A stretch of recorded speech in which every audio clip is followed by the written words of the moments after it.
Zach, Patriots going up against another top receiver this week in Antonio Brown as they travel to Pittsburgh.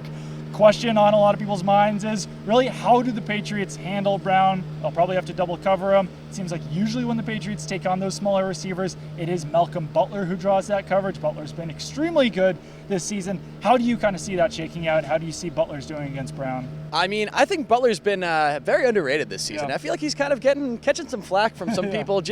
I think the whole Pro Bowl thing last year kind of elevated his status a little bit too much. People expect him to be something he's really not, but he's been great. And I do think, like you said, we'll see him on Antonio Brown this Sunday. And again, like you said, it's the latest in a line of. It seems like it's every week they face DeAndre Hopkins, Antonio Brown, Jarvis Landry, AJ Green last week, and so far none of those guys have really been able to go off and kill them. Yeah, Patriots defense, the goal usually is to stop the opposing team's best weapon.